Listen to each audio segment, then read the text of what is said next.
Bom dia para você que nos assiste de dia, boa tarde para você que nos assiste à tarde, boa noite para você que nos assiste à noite. Estamos iniciando aqui hoje mais um programa do São Caetano Debate, de número 25, hein, professor? 25, eu tô contando todos os programas aqui pra gente mostrar pra vocês aí que nós não somos um programa passageiro. Nós viemos pra ficar, né? Agradecendo aí novamente a Deus por nos proporcionar estar aqui fazendo esse programa pra vocês, de coração mesmo, e com toda a nossa vontade e empenho nessas matérias que a gente vem trazendo pra vocês. E aqui, ao meu lado não, mas à minha frente, está o professor Marco. Olá, queridos assinantes, olá, queridas assinantes ou seguidoras, Seguidores. né? Vamos chegar E em assinantes ainda. ainda vamos, né? Mas Vamos. por enquanto fica só nos seguidores.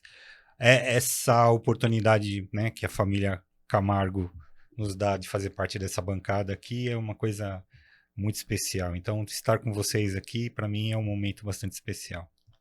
E hoje nós temos um convidado aqui que vai falar muito sobre algumas coisas, leis, né? O pessoal estava pedindo aí, o pessoal meio perdido aí sobre leis e nós vamos falar hoje um pouquinho sobre elas. Mas antes, nós temos que falar dos nossos patrocinadores, aqueles que fazem com que nós estejamos aqui, né? Fazendo esses programas, né? Isso mesmo, Marcelo. Ó, vamos lá, vamos falar primeiramente do Grupo Alpina, que é Alpina Veículos, Alpina Built e Alpina Rente a Car. Olha lá, Grupo Alpina Veículos. E hoje nós temos uma estreia, né, professor? Hoje nós temos aqui a Delta Automatizadores, é isso? É isso mesmo. Olha lá, motores residenciais e industriais, manutenção técnica, Rua Oswaldo Cruz, 1118, Santa Paula, São Caetano do Sul. Está há um mês em funcionamento, não é isso, professor? Isso mesmo. Queria mandar um abraço pro Vitor, né? Um adolescente, um jovem que a gente conheceu, um menino que quer ser engenheiro elétrico vai ser, sem dúvida nenhuma, com essa vontade, né? Seu pai, seu José. E eles têm aquele sistema de que levanta o portão de forma rápida, Marcelo. 4 segundos o portão tá lá em cima. Olha. E 4 segundos para baixo. Segurança, né? Segurança. Que sejam muito bem-vindos aqui em São Caetano e a gente deseja muito sucesso para pai e filho nessa empreitada em São Caetano do Sul. Isso, e bem-vindo ao nosso programa, que é um dos únicos programas que abre as portas aí e dá oportunidade aos novos empreendedores, né? É isso, professor. Tem mais alguém? Tem mais um monte, né? Eu acho que a gente não pode esquecer do Felipe Saúde Café, doutora Café. Graziella, um beijo, doutora Rose. Quem mais? Rodney. É, a ótica da mulher, né, Marcelo? Rodney, um abraço, Rodney. Remax. Márcia da Remax. Márcia, Thaís, um beijo. A Cissa. Cissa, Companhia da Beleza. Amanhã eu vou cortar o cabelo, hein, Cissa? Esquece de mim. Cissa, um beijo. O cabelo meu já tá caindo no olho aqui já, professor. Tá difícil. É verdade. Quem mais? Falta mais alguém, professor? Eu acho que tá sob controle, né? Do Haroldo lá do Provolone, que ele não traz mais isso aí pra nós. Agora acabou, né? Agora não. Final de ano, tá trabalhando demais agora. Que é o Grupo Serialista Brasil. É isso aí, que tá aí com a gente desde o começo. Só, né? Se faltar mais alguém, a gente fala aí, viu, pessoal? Faltar mais alguém aí, a gente já fala no decorrer aí da nossa entrevista. Mas hoje aqui vamos apresentar aqui o nosso entrevistado de hoje, que é filho de uma grande amiga nossa, não é isso, do professor? É isso mesmo. E um ótimo advogado. Foi o que a mãe falou, né? Mãe não mente, né? Doutor Vinícius, seja muito bem-vindo aqui em nossa bancada, doutor. Obrigado, é um prazer aqui participar do podcast de vocês. Eu vi alguns vídeos aí já no canal do YouTube de vocês, gostei bastante, bem variado, temas bem importantes. E vim aqui para contribuir um pouquinho aí na parte de legislação, né? E algumas questões sociais. Pô, bacana aí. Falei, professor. O programa hoje vai render, hein? Eu acho que a gente vai ter muito assunto mesmo. Vai. Eu sou leigo nessa parte, eu vou ter bastante pergunta, né, professor? Opa, vamos lá. E aí, quem tá nos assistindo também, manda as perguntas aí depois, que se a gente não conseguir esclarecer agora, nós esclarecemos posteriormente, né? Positivo. Doutor Vinícius, primeira pergunta que a gente faz para todos os nossos entrevistados. O antes. Quem é o doutor Vinícius? Conte para nós. Bom, falar da gente é difícil, né? Mas eu sou Vinícius, sou pai, né, de 2 crianças, sou casado há 7 anos aí. Me formei em Direito pela Universidade Paulista, com grandes dificuldades, né? E hoje, né, sou advogado, atuo na área civil, na área previdenciária, né?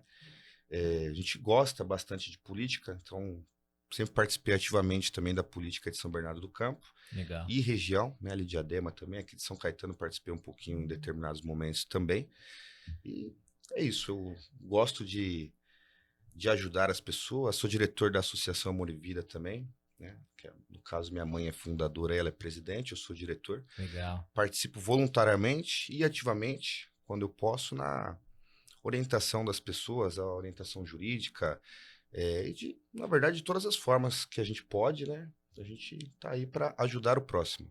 Legal, doutor Vinícius. E a mãe? Quem é a mãe dele, professor? Poxa, a Sandra, mais conhecida como Sandra do Leite, né? Teve um podcast, a gente aprendeu muito, né?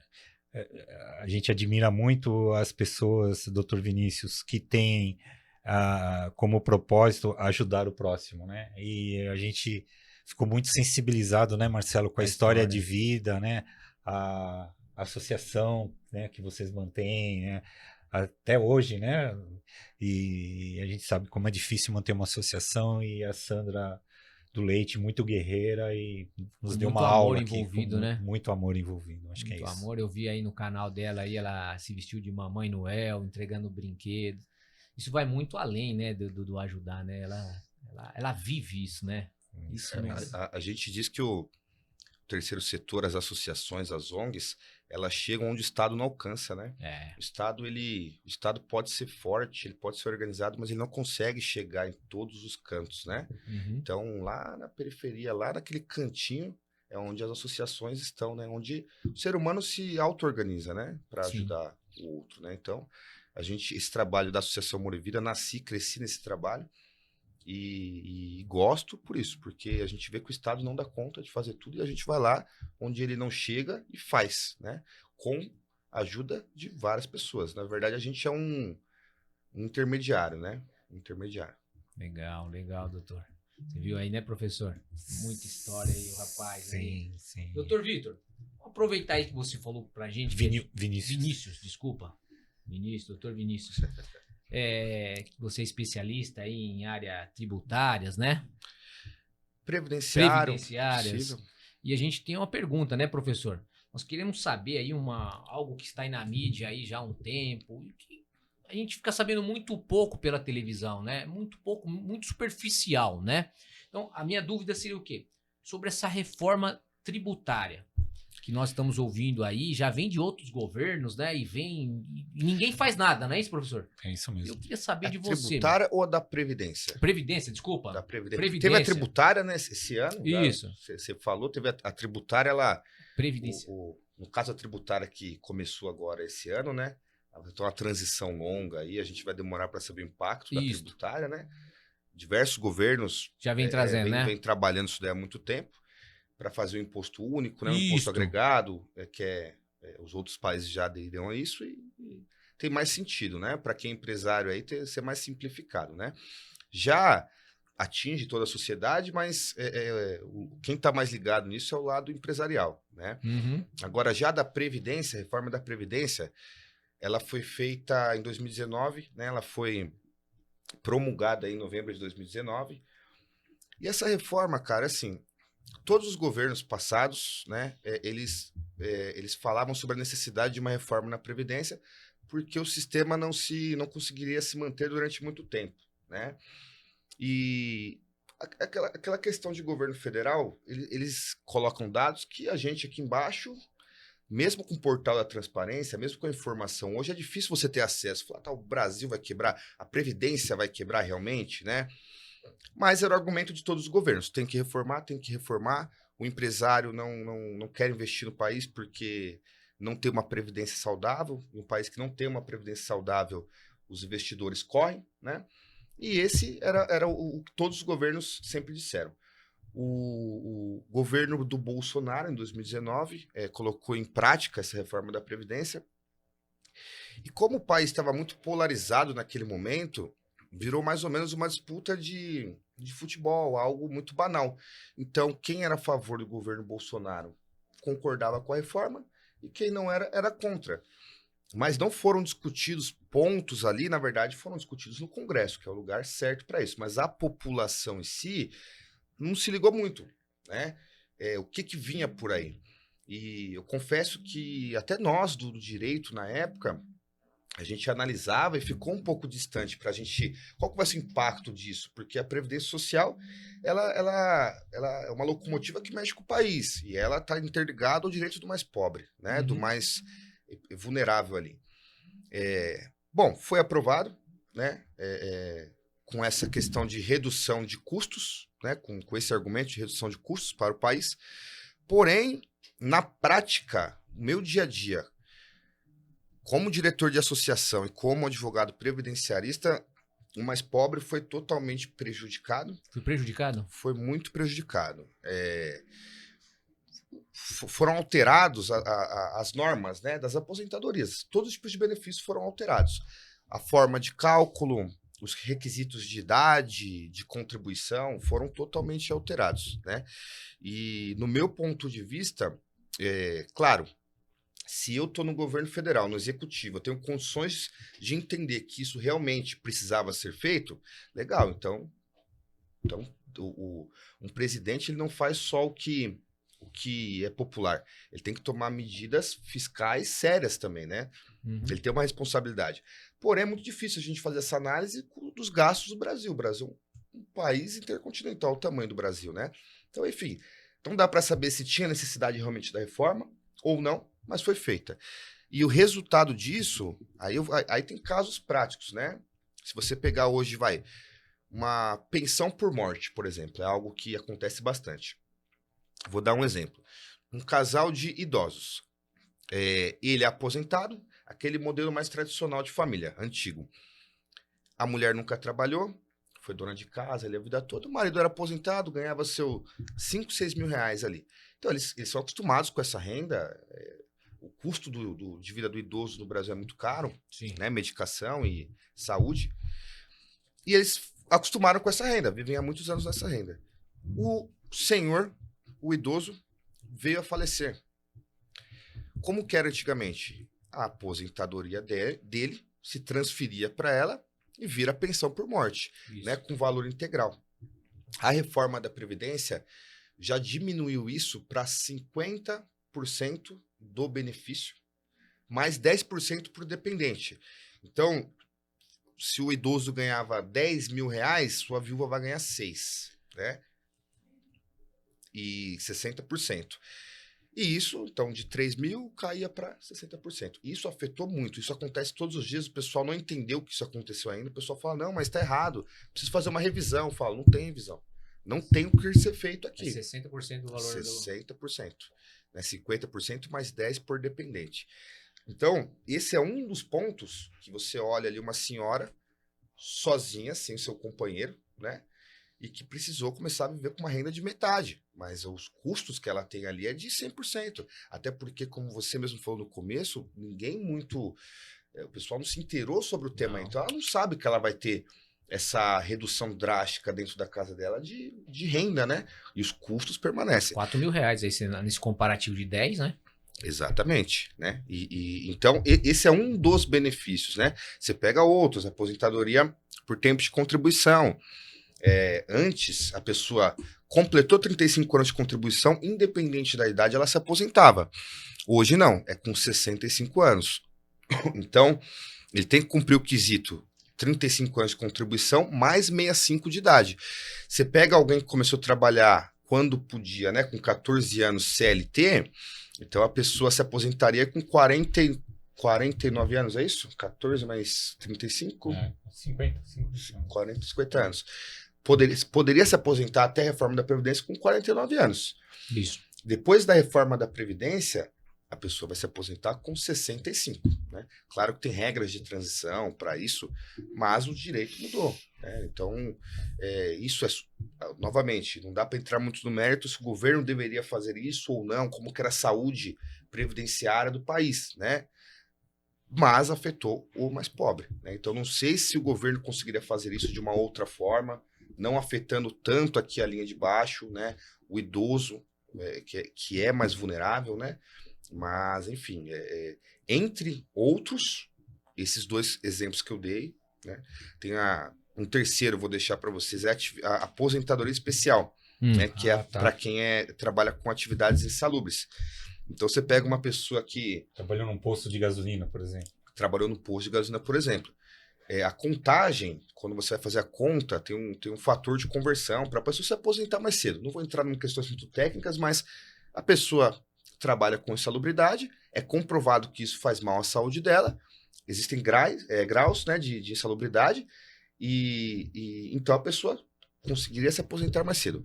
Hoje mudou também a conta da aposentadoria especial, e não dá mais para converter o tempo. Era uma questão que tinha que você conseguia...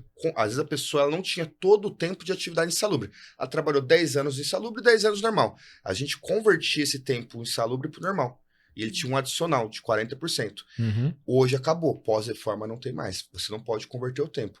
Então o tempo... Ou você trabalha sempre com atividade insalubre, aí você consegue pegar essa aposentadoria, ou não, ou vai contar como tempo comum. Você não consegue converter. Você perdeu os 10 anos aí insalubre, vai contar normal. Exatamente. E aí você vai ver na prática, posto de gasolina, mas você vai numa metalúrgica que trabalha com algo mais pesado ali relacionado à temperatura. Fundição, por exemplo. Fundição, e fala quente frio, né? O cara, ele tá lá embaixo, esse cara com 50 anos, esse cara tá acabado. Ele tá com diversos problemas de saúde.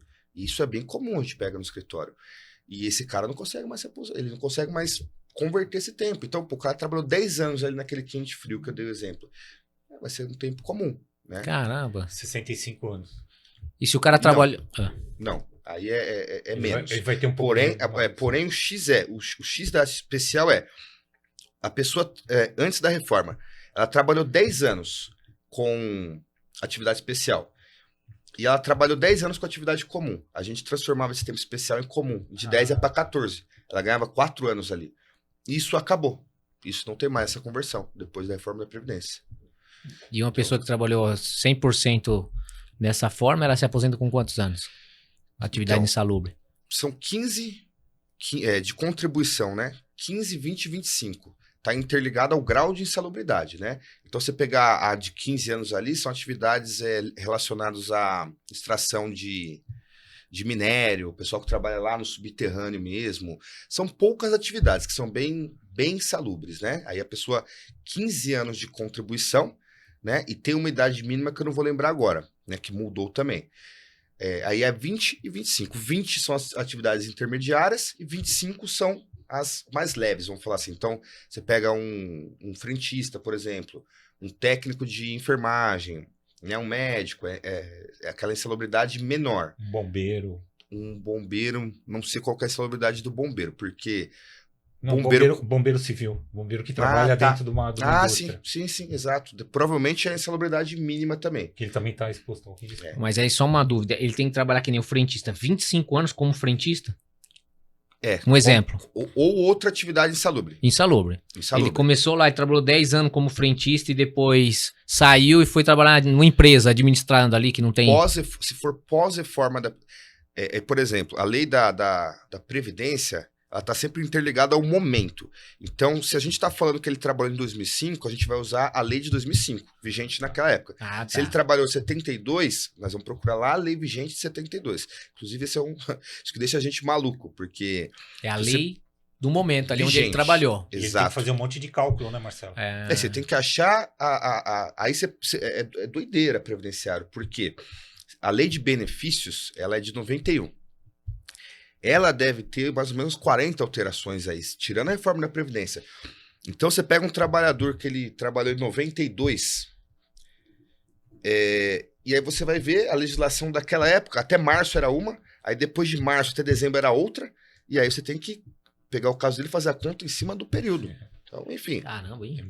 Então, essa pergunta que você fez Mas, assim, resumindo o que você me perguntou, depois da reforma da Previdência, novembro de 2019, esse tempo que ele teve de frentista, se não foi 25 anos ininterruptos, ele perde. Vai ser como comum, na verdade, né? Nossa. Então, vai ter um adicional aí pelo que ele é exposto ali, né? Porque quando fala assim, é insalubridade, né? Até a gente advoga para a empresa também, fala, pô, é um custo, né, para o empresário. Porém, quando você vai ver exames, né, estudos médicos mesmo do que aquele produto que a pessoa está sendo exposta causa, você em contato permanente com ele, é câncer, é Alzheimer, é questão de ossos, né, enfraquecimento nos ossos, artrose, enfim, diversas coisas que o frentista que fica ali na beira do, né, do posto ali 25 anos, ele Sem contar com o risco, né, Marcelo? Aquilo, né? Claro. Qualquer coisa pode explodir, né, doutor? sim, tá interligado com aí já é periculosidade, A né? periculosidade, né? Periculosidade, Também é exatamente. risco, não só o risco da saúde, também Risco o de risco vida. de vida, de acidente, né? Perigoso. Exatamente. Perigoso. Assim, um resumo bem rápido da reforma da Previdência, porque é muito profundo esse assunto, né? É. Mas, assim, mexeu com o mais pobre, ele mexeu com o trabalhador ali da ponta mesmo. Então, eu acredito que tudo depende né, do espectro político que vai estar aí nos próximos anos, mas se a esquerda continuar, né, governando o país, eu acredito que vai mexer em alguma coisa nesse sentido da Previdência, né? Envolve muita coisa, a política é muito difícil, isso daí envolve se o governo ele dá um passo que ele vai mexer na Previdência, o mercado já muda, a bolsa já cai, então não é fácil, né? Uhum. Mas, inclusive, quando foi feita a reforma da Previdência, o mercado brasileiro melhorou pra caramba, né? O empresário falou, não, é isso que tinha que fazer mesmo, né? Agora, aqui embaixo, pode ter sido bom, não tem essa expertise para, né, economia é um outro mundo também, então pode ter sido bom para o país em algum aspecto fiscal lá em cima, uma melhora nos cofres da Previdência, porque, novamente, não foi só um governo que falou que a Previdência estava quebrada. Uhum. Foram todos os últimos, de Fernando Henrique Cardoso para cá. Deve ter discurso do FHC falando sobre a Previdência. Ela não é autossustentável, ela não vai aguentar. Então, assim, tinha que reformar?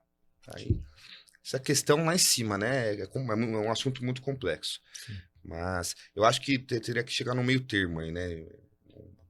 Um país saudável, mas cuidando aqui embaixo, porque é o trabalhador que sustenta o país, né? O empresário, ele é a mente ali que, né? Ele gera empregos, né? E o trabalhador é o que trabalha, né? Então tem que ter uma mescla aí, né? Que, né, a própria reforma tributária que você falou aquela hora, é isso daí. O intuito, né, é dar um pouco mais de sossego para a parte contábil do empresário aí, né? Agora, também é muito complexo, porque tem um estudo aí já sobre esse novo imposto, é o IVA, se eu não me engano, Imposto sobre Valor Agregado, que o estudo da FGV, se eu não me engano, diz que vai ser um dos impostos mais caros do mundo. Não vai adiantar nada. Da forma que está sendo feita, né? E ele vai ser implantado também, vai ter um cronograma aí para, salvo engano, 10, 15 anos. Não é muito minha área tributária. Previdenciário. Falando nessa parte de previdência, eu queria perguntar, não sei se o doutor tem essa informação, mas sobre a aposentadoria de PCDs, essa aposentadoria de autistas que agora estão recebendo, não sei se aposentadoria ou um benefício, né? Uhum. Você poderia falar pra gente um pouquinho sobre isso? Tá, a Previdência, ela existe a aposentadoria e ela existe, e a assistência social está interligada. Então, tem benefícios assistenciais, né, Uhum. para os deficientes, né, e para os idosos, e tem a aposentadoria. Qual que é a diferença? A aposentadoria do deficiente é aquele deficiente que ele é capaz de trabalhar, então ele vai, né, ele entrou numa empresa aí que tem acessibilidade para ele trabalhar, uma empresa inclusiva, ele trabalhou ali 25 anos, contribuindo com o INSS dele, tudo certinho, ele vai se aposentar, porque ele contribuiu. E Bem diferente. só nessa pergunta, ele trabalha o mesmo tempo? Não, é menos. É menos, né? Tanto a questão idade, quanto a questão contribuição é menor para ele. Menor, tá. Menor. E tem a questão dos benefícios assistenciais. Por quê? Tem alguns dados aí que a deficiência hoje ela está interligada com a pobreza ainda. Por vários fatores, né? Vem mudando, com essas alterações na legislação, vem mudando, mas o deficiente ele está lá embaixo também, né? Ele está marginalizado ali. Então, existe o benefício, ele é popularmente conhecido como LOAS, né? LOAS. Mas, na verdade, o LOAS ele é Lei Orgânica da Assistência Social. É o nome da lei, na verdade. Uhum. O nome do benefício correto é Benefício de Prestação Continuada, BPC. Então, ele é para o idoso e para o deficiente em situação de miserabilidade, é o que diz a lei. Então, todo deficiente que está em situação de miserabilidade, a Previdência Social garante para ele um salário mínimo, né, mensal, para ele comer. A verdade é essa. Um salário mínimo. Um salário mínimo, né? E aí, o autismo, né, ele é uma síndrome, tem uma questão médica aí que é uma condição, né, não é uma deficiência. Porém, para essa finalidade, ele é considerado deficiente. Uhum. Então, porém, o autismo, a nível de previdência, vou falar, tá? Os médicos costumam analisar em graus, né? Um grau médio, um grau leve, um grau severo, né? Eles dizem. Então, quando tem um grau leve, né? Que eu acredito que seja a maioria, não tem esse dado, mas assim, por vivência mesmo, é um pouco difícil conseguir esse benefício. Não é sempre que você tem esse acesso, né? Quando é um grau mais severo, porque engloba o cuidado que a mãe vai ter, a mãe também não consegue trabalhar diversas vezes, então aí já é mais garantido esse benefício, a gente consegue. Na verdade, pela lei, se você for seguir, né, o que a lei diz, o autista, em todos os seus graus, ele tem o direito desde que tem um critério renda, né? Então, ele tem que comprovar ali também que tem que ser uma renda baixa. Um quarto. A lei não diz isso, mas um padrão que eles usam é um quarto do salário mínimo, né? Então, você pega a renda da casa toda. Então, quem que tá na casa? São 4 pessoas. Qual que é essa renda aí? Tem que dividir pelo número de pessoas, que é a renda per capita, né? Não pode passar de um quarto do salário mínimo. Isso também é bem difícil, né? Inclusive, se você for pedir o benefício diretamente no INSS, o INSS ele é bem rígido. Porém, o judiciário ele já vem relativizando isso, esse critério de um quarto do salário mínimo, porque muitas vezes não é a realidade. Você pega uma família aqui de 3 pessoas, o pai ganha um salário mínimo e tem um autista severo. Se for pelo INSS, ele não vai ter direito, porque vai dar a renda per capita, vai dar 1/3 aí do salário mínimo, e a lei pede 1/4. Mas um pai de família com um salário mínimo e um autista severo dentro de casa, ele consegue manter sua família de uma forma, né, para não estar em miserabilidade? Não consegue. Né? Não. Então, judicialmente, a gente tem bastante êxito comprovando que a questão da renda ela é relativa. Né? Às vezes pode ser 2 mil, 3 mil reais, mas a gente junta lá, o cara gasta 2 mil de remédio para ele com o filho, por mês com o filho. Então a gente mostra para o juiz relativa, fala, olha, o critério renda a gente vai relativizar. E também é bem sério, porque a Previdência tinha muita fraude, né? No Brasil, tem bastante rombo na Previdência por fraude. Então hoje eles são bem severos quanto a isso. Então, como comprova isso daí? O juiz manda, né, uma perita, um laudo médico, um laudo de um assistente social para comprovar a questão da renda.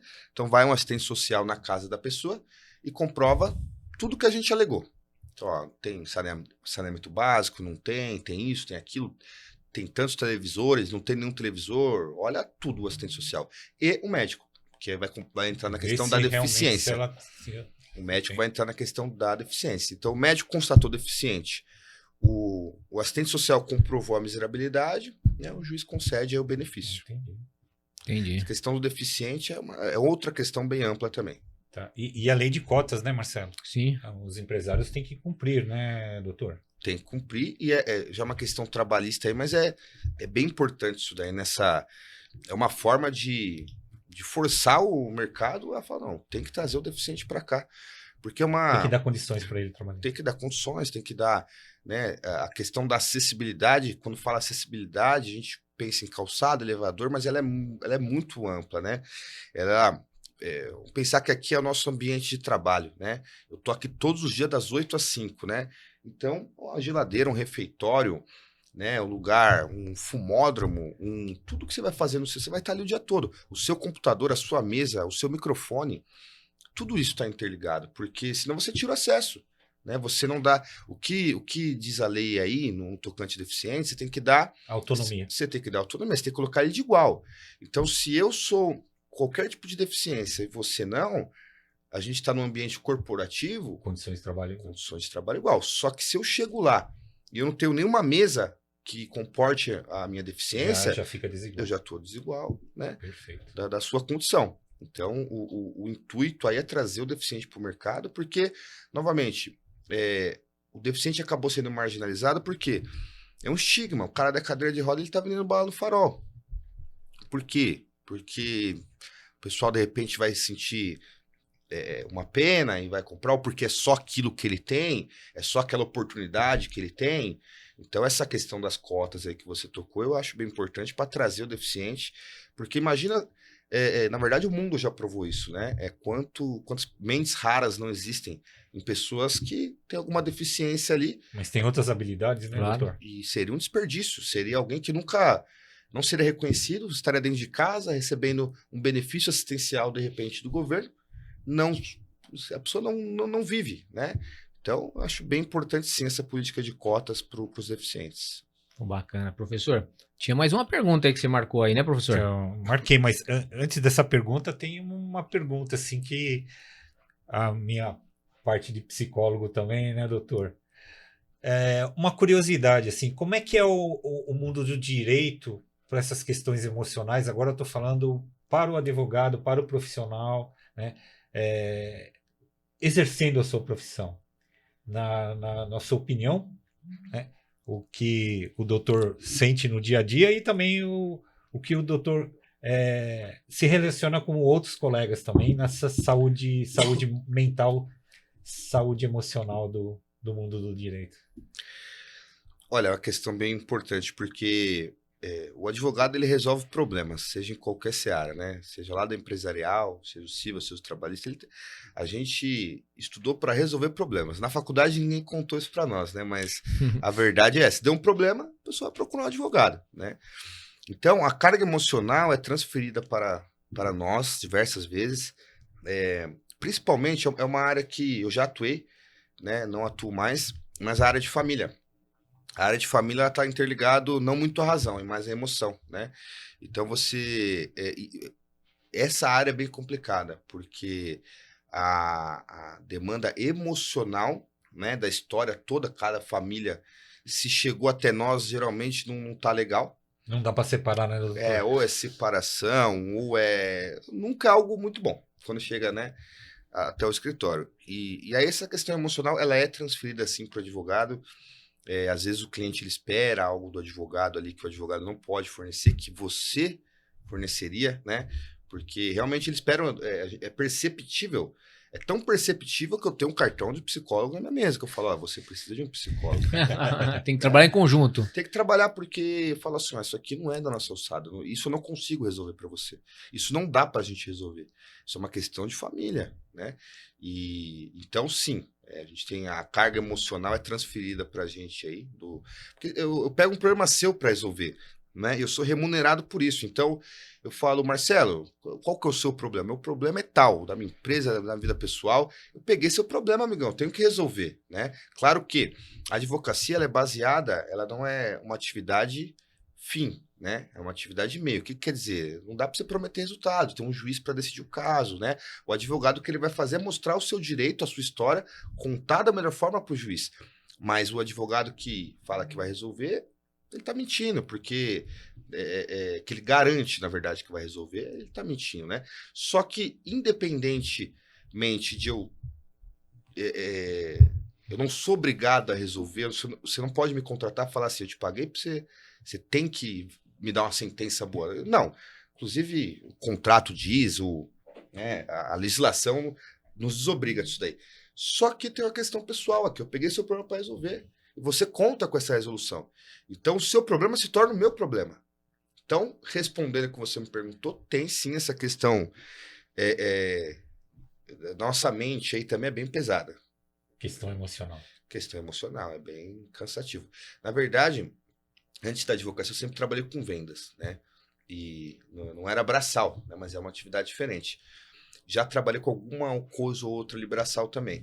O cansaço da advocacia, no final do dia do expediente de dezembro agora, que a gente encerra aí quarta, fica 30 dias, volta 22 de janeiro. Mental, emocional. Não, o cansaço mental se torna no corpo.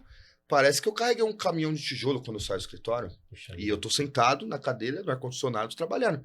Mas eu saio com uma sensação de cansaço e é a mente, né? Eu acredito, pelo menos, não faço terapia, deveria, né? Acho que todos nós precisamos, né, doutor?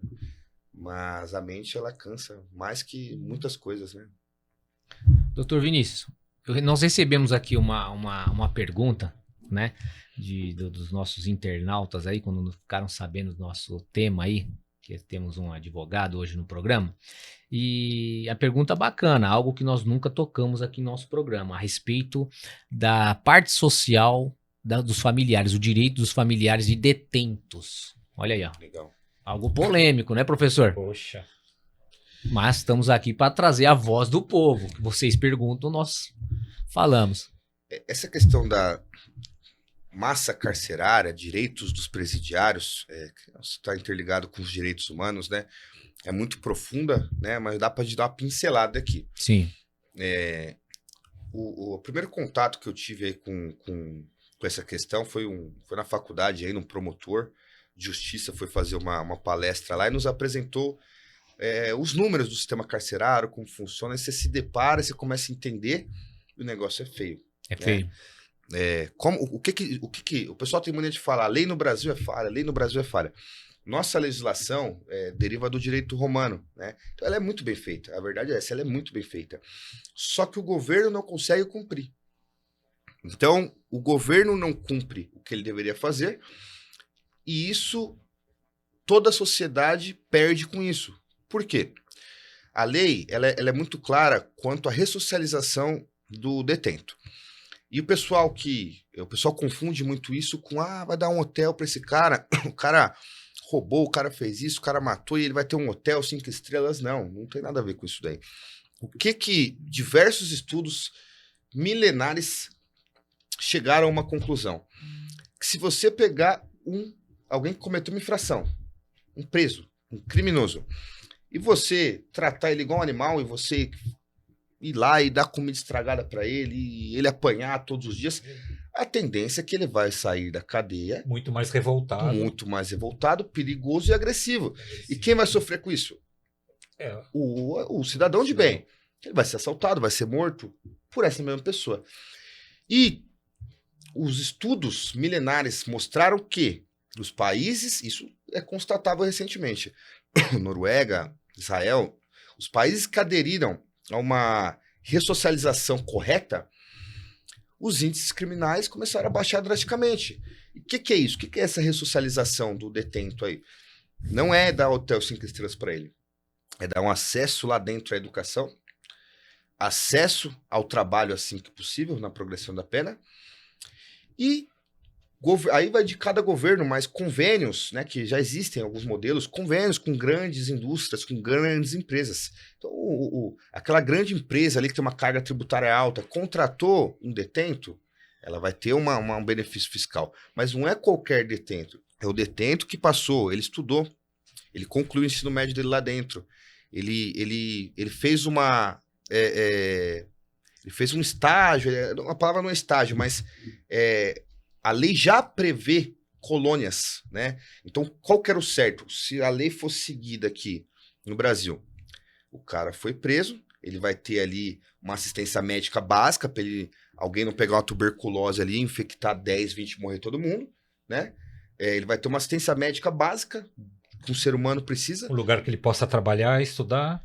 Um lugar que ele possa dormir adequadamente ali. E uma cela, não é hotel, mas o mínimo, né? Não superlotada, né? Não superlotada. Quando tiver a progressão da pena, ele vai para uma colônia trabalhar. Colônia agrícola ou urbana. O erro começa aí. Não tem colônia suficiente, não tem quase nenhuma. É bem ridícula essa situação. Quase não tem colônia para o tamanho do nosso sistema carcerário, é muito preso. Quase não tem colônia. Então esse preso ele já não é inserido no trabalho.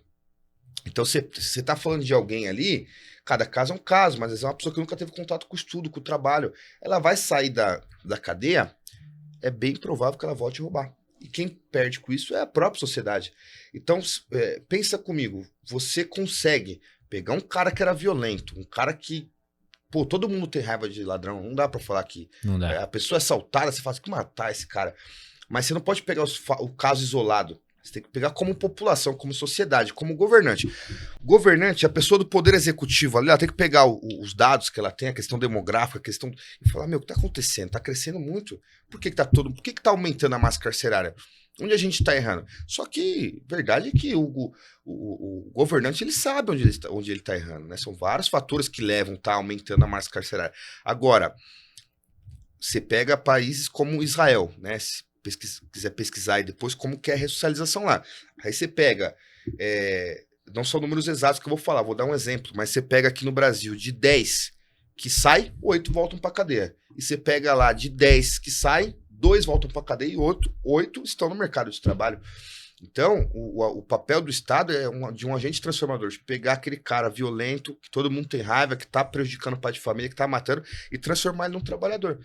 E isso não é impossível. Isso, na verdade, é a lei de execuções penais, tem diversas legislações nesse sentido de como fazer, né? Mas, assim, hoje, né, se tornou... Tá muito chucra essa questão sobre o detento. Todo mundo coloca raiva na frente e fala, esse cara tem que morrer mesmo. Tem que matar ele lá dentro. Só que, quanto mais a gente lota o sistema prisional, quando esse cara sair, você tratar o cara igual um animal, ele vai sair igual um animal. E ele vai tratar você igual um animal. A gente, né, num farol, em alguma coisa, em um assalto. Então, eu acho que o Brasil, para mudar isso daí, eu não consigo ver algo a curto prazo. Tem que entrar alguém que queira fazer isso. E investimento, né, doutor? Muito. O X está em investimento. No próprio sistema carcerário, porque não tem estrutura. Então, você pega uma cela desse tamanho, tem 50 cara. E a lei de execução penal é tão bem feita que ela diz até quantas pessoas podem ter por metro quadrado. Ela diz o que tem que ter ali. Então, o cara ele não tem o básico, né? Quando essa questão dos direitos humanos, né, a pessoa confunde muito. Pensa que é dar hotel. Não. O que o ser humano precisa para sobreviver? Sobrevivência, não estou falando de luxo.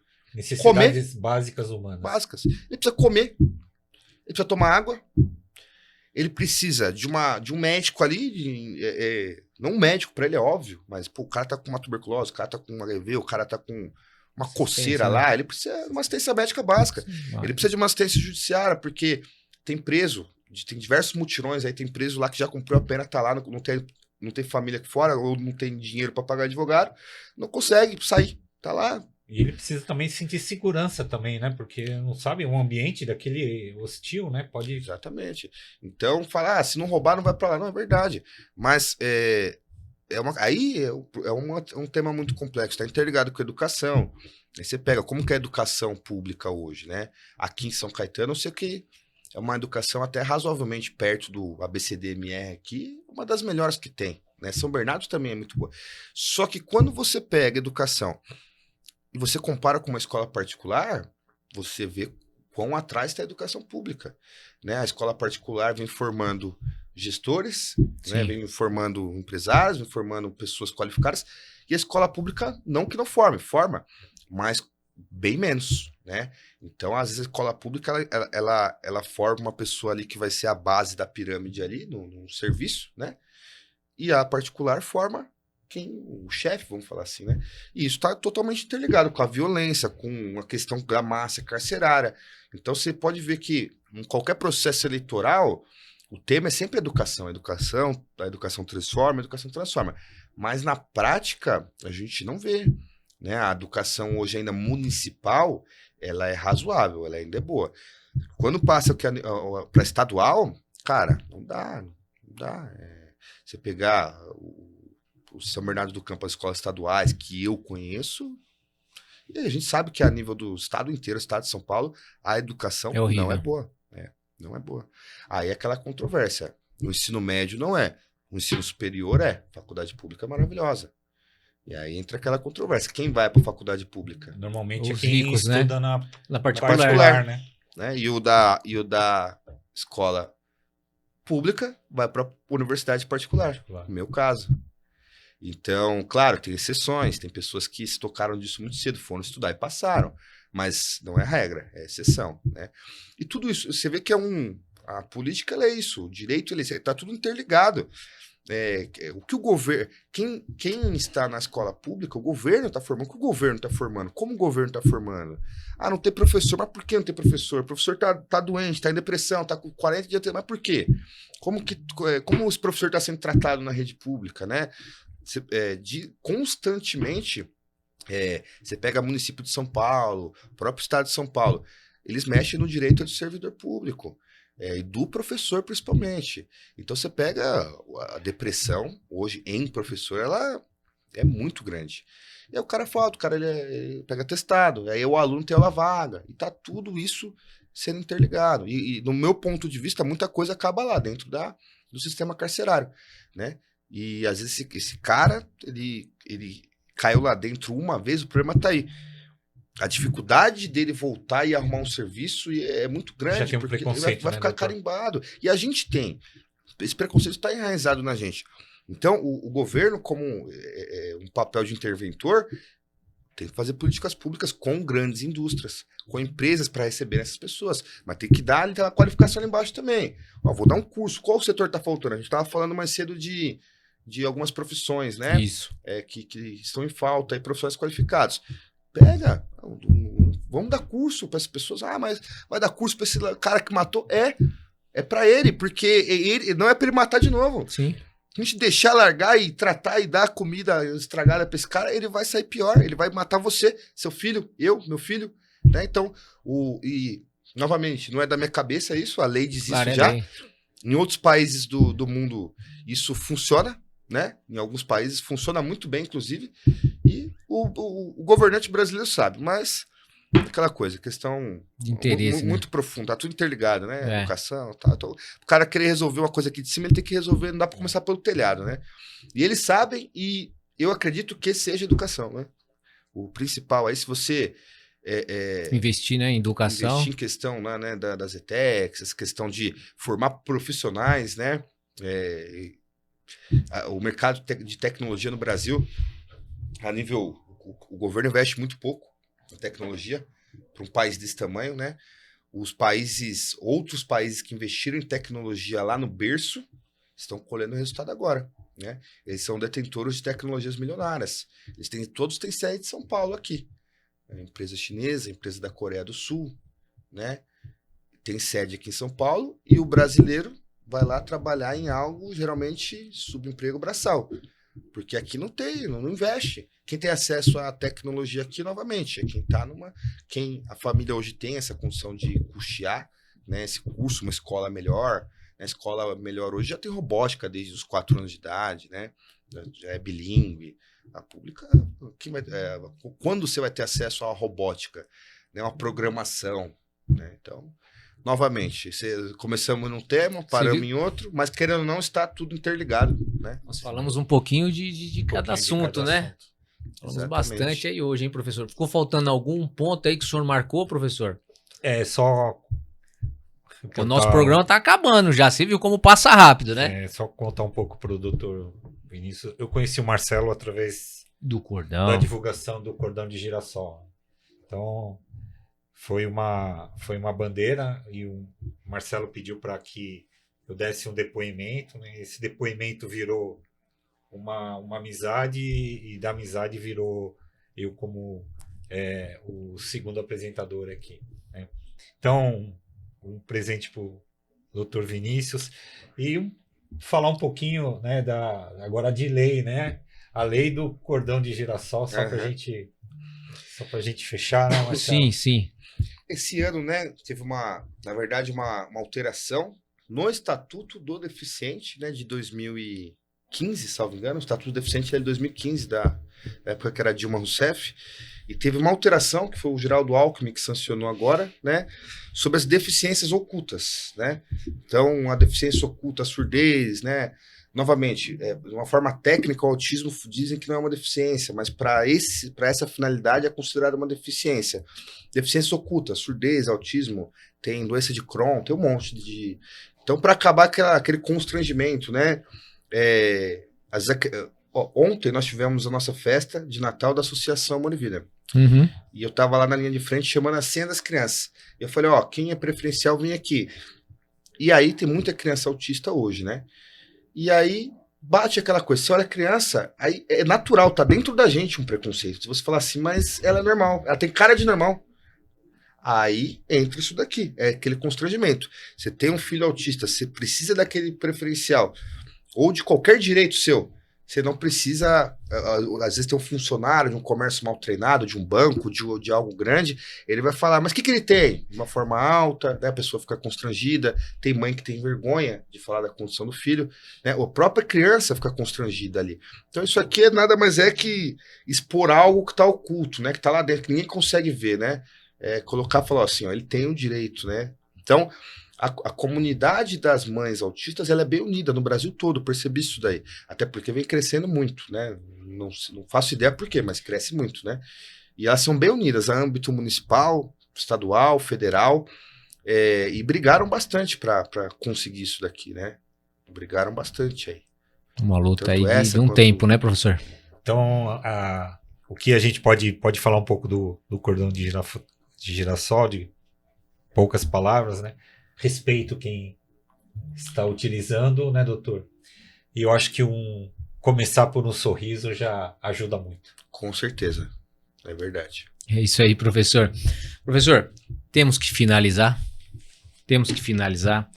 Você viu hoje que nós ficamos até um pouco mais quietos com as perguntas, porque não tem o que a gente vai falar o quê na frente de um doutor aí. Aprendemos bastante, Aprendemos né, muito. Espero aí que quem nos assistiu que tenha aprendido também. E se não aprendeu, ficou alguma dúvida, pode mandar aí uma mensagem para nós. O telefone é 972281431. Nós vamos entrar em contato com o Dr. Vinícius e vamos perguntar para ele. E se alguém quiser fazer contato com o Dr. Vinícius, como é que... Hoje a gente está em um processo no escritório para 2024 de reformulação da marca. Então eu tive que cancelar minhas redes sociais, site, tudo. E agora, a partir de 10 de janeiro, já vai estar pronto, né? Uma nova sociedade, né? Legal. É Oliveira e Merzbacher, Sociedade de Advogados. E a gente pode deixar nosso contato também, né? DDD 11 94785 2882. Repita. DDD 11 94785 2882. Hoje é a forma mais fácil de achar. A partir de janeiro, aí o Oliveira e Merzbacher Advogados Associados já vai estar site, né, Instagram, tudo bonitinho. Lá em São Bernardo? Do escritório? Estou no Rude Ramos. No Rude Ramos. Rude Ramos. Legal. São Bernardo do Campo. Legal. Então aí, ó, anotaram aí, profissional qualificado e preparado na parte previdenciária e trabalhista? Nosso escritório trabalha na parte civil, consumidor, trabalhista e previdenciário. Bastante coisa, né, Marcelo? É um escritório especializado. Civil é o mundo aí, né? Então, bastante coisa. Criminal não? Não. Dá muito trabalho, né? Deus me livre. Deixa isso pra lá, né? A gente tá guinando aí para a tecnologia. Tecnologia. Por hora são esses ramos que você falou. Parece que são duas coisas que a gente não pode economizar em dinheiro, né? Não. É advogado e médico, né? Advogado e médico você tem que ter. Sempre tem um bom problema, né? Se procura um médico com advogado, geralmente não é coisa boa, né? Pra falar do... Deixa eu te falar. Doutor Vinícius, pra gente finalizar, quer deixar uma palavra aí pra quem está, pros nossos assinantes? Não, né? Pros nossos seguidores. Tá querendo vender já aqui, já os nossos programas. Deixa uma fala aí, deixa um recado aí pros nossos seguidores, doutor Vinícius. Eu acho legal ter um canal, né? O formato de podcast, ele viralizou no Brasil, né? Sim. Porque é uma conversa mais livre, que a gente pode expressar ideias mesmo, né? E é legal poder falar um pouco dessa questão do direito, mas interligado à questão social, e é muito interligado, né? E de questões sociais, né? Eu gosto muito de política também, a gente acompanha aí a política a nível nacional, estadual, municipal. Então é legal poder transmitir um pouco do que a gente tá no dia a dia aí. Legal, bacana, ficou aí a dica aí, né, professor? Para finalizar, professor? Eu acho que como propósito de vida, né? Eu acho que a gente tem que fazer qualquer coisa para a gente ser feliz, né? Eu acho que a felicidade ela tem que ser um propósito de vida. A outra coisa é a gente aprender. Como eu gosto. E outra coisa é a gente ensinar, né? Então, quando a gente tem essas três coisas e a gente consegue conectar com pessoas maravilhosas que nem o doutor, né? Que a gente aprendeu com tanta humildade e tanta simplicidade, passou tanta experiência, né?